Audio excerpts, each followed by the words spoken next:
Hi, this is Lydia. I want to talk about something that happened to me, which shifted my thinking, my consciousness. I've been a seeker. I've been trying to find a way to remain happy despite crazy, horrible things happening around me and around us in the world.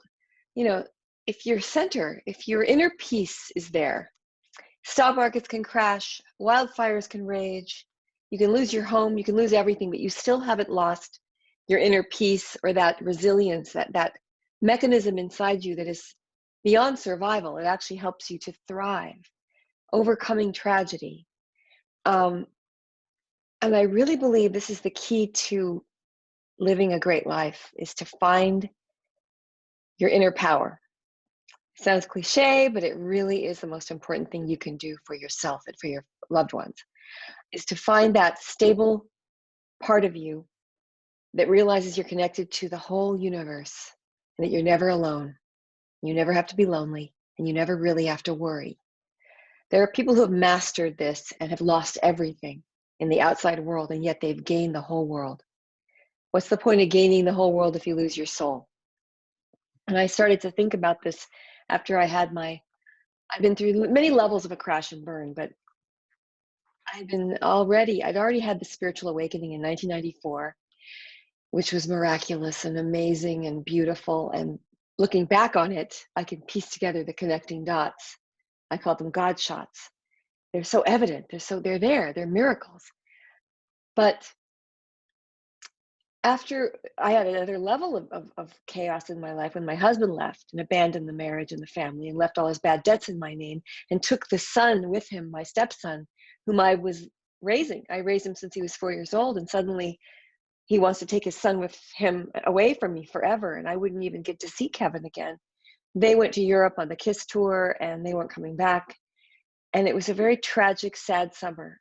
And I remember my son, my other son, my biological son, went to New York with his father for the summer.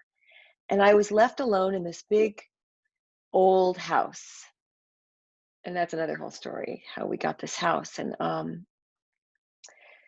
it felt like a haunted house. It felt like the house itself was grieving, and it was just too big for me at that point. And I was alone. I felt that burning loneliness and the sadness of a marriage ending. It felt like a burning sword in my heart. I almost felt like I had a heartache that was visceral, that was tangible, physical feeling of heartache. And I remember feeling so devastated and so lonely in that house, like the walls were closing in on me.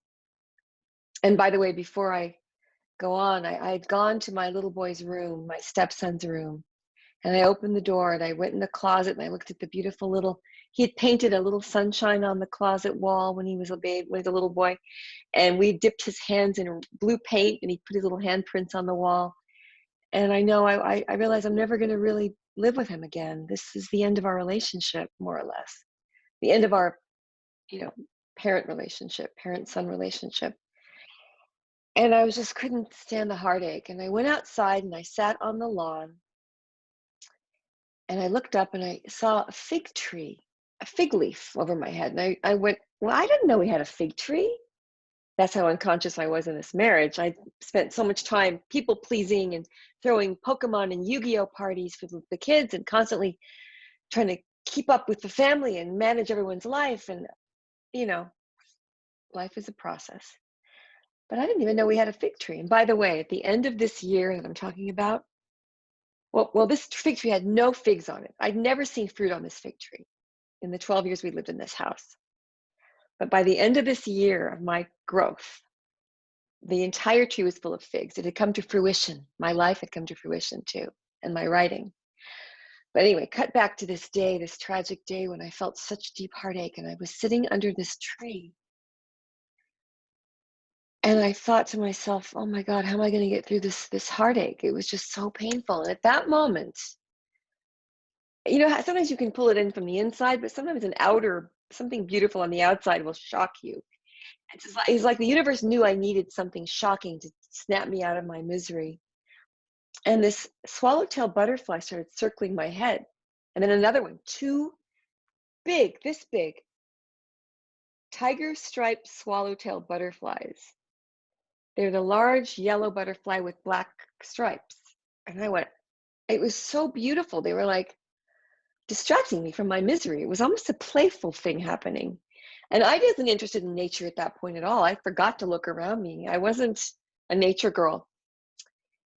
But I began thinking, wow, a butterfly is kind of like a spiritual plastic surgery. It's a transformative creature.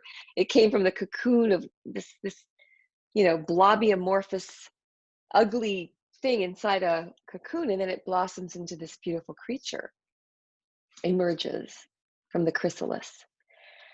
And I felt kind of delighted in a weird way, like a child. I started to adopt a childlike love of these butterflies. And then I began studying monarchs. I went in the house and looked up the monarch, and I went, I've never seen a monarch in person. My quest was to see a monarch in person that summer. This was around right before Memorial Day in May. And I was invited that weekend, the weekend after this event, this sad day of mourning and crying and heartache, and the butterfly snapped me out of it temporarily.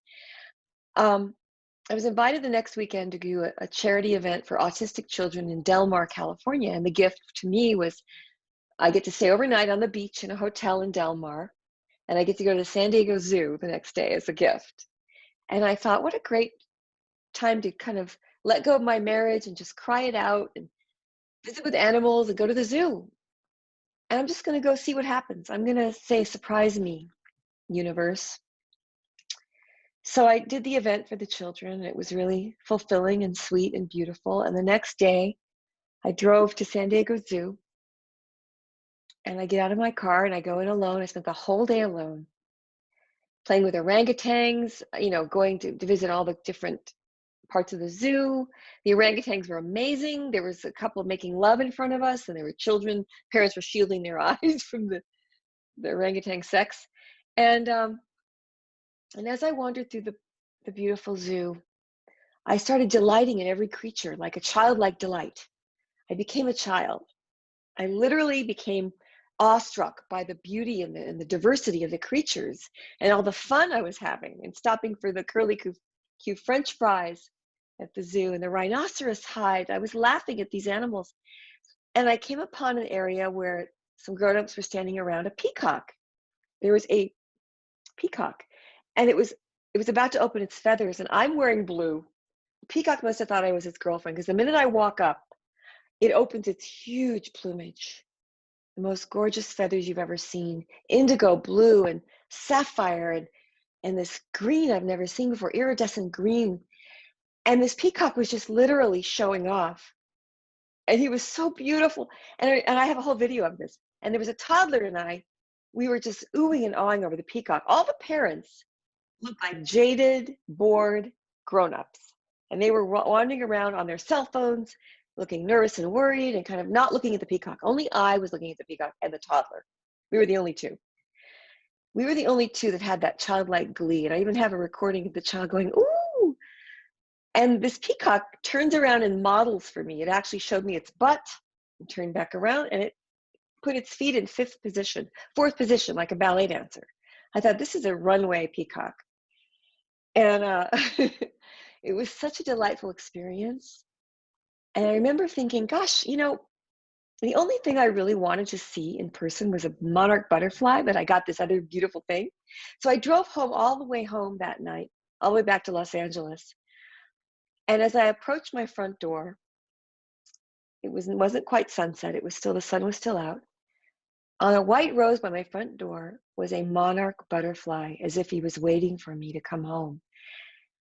And it was so beautiful. I couldn't get my camera out fast enough. It was like, I wanted to take a picture, but the minute I looked away, the butterfly flew away. But here's what came to me at that moment. The universe is interactive. It wants to show off for us. It wants to play with us. It needs playmates, but we're never grateful or present enough in the present moment to appreciate or to pay attention to see the beautiful things. Otherwise, it'll give us everything we want. In other words, all I wanted was a monarch butterfly. And I was so delighted with the peacock all day, and so in the present moment all day, and so full of love and childlike gratitude all day, that the reward for me was the one thing I wanted to see was a monarch butterfly. And there he was waiting for me when I got home. So God needs playmates. God wants us to be grateful. God wants us to appreciate the beauty he's provided here.